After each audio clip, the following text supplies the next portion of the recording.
شکر احمد صاحب کو کہ وہ تشریف لائے اور اپنے خیالات کا اظہار فرمائیں. نحمده ونصلي على رسوله الكريم.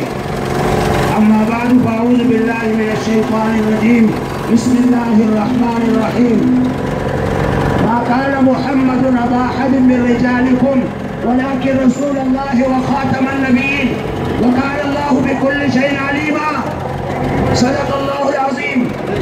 سب سے پہلے میں اپنے غیرت مند غیور ختم نبوت کے مسلمانوں کو مبارکباد پیش کرتا ہوں کہ انتظامیہ نے ابتدا سے لے کر انتہا تک ہمارے ساتھ ظلم کی انتہا کی، پھر بھی الحمدللہ ہمارا جلسہ کامیاب، ہمارا جلسہ حضور کے لیے، حضور کے غلاموں کا جلسہ کبھی ناکام ہو نہیں سکتا.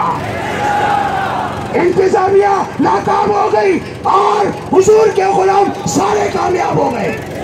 میں آپ کو مبارکباد پیش کرتا ہوں اور 7 ستمبر اپنے اپنے علاقوں میں اپنے مسلمانوں کو یاد کراؤ. یہ ہمارے دفاع کا دن ہے، یہ ہمارے عزت کا دن ہے، یہ ہمارے ناموس کا دن ہے، یہ ہمارے ایمان کے حفاظت کا دن ہے. اس سے نبی خوش ہوں گے، نبی خوش ہو تو ہم انشاءاللہ نبی کے شفاعت کے مستحق بنیں گے. 7 ستمبر منائیں گے انشاءاللہ.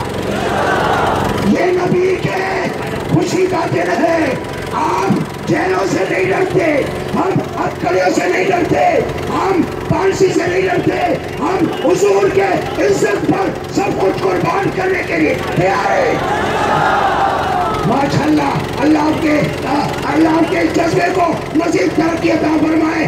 اور وزیر اتحاد کے اس بیان کا میں سختی سے پرزور مذمت کرتا ہوں. فواد چودھری نے کہا کہ انتہا پسند ہے. انتہا پسند تو تم ہو جو قابض ہوئے ہو، زبردستی آئے ہو.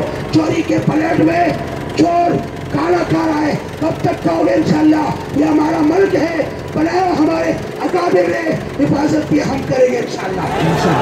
7 ستمبر یہ ہمارا دفاع تحفظ ختم نبوت کا دن ہے اور انشاءاللہ ہم ہر سال اس میں شرکت کریں گے. وآخر دعوانا الحمدللہ. جزاکم اللہ. پاک سرزمین پارٹی کے جناب وسیم آفتاب صاحب یہاں تشریف لائے ہیں اور ان سے درخواست کرتا ہوں کہ تحفظ ناموس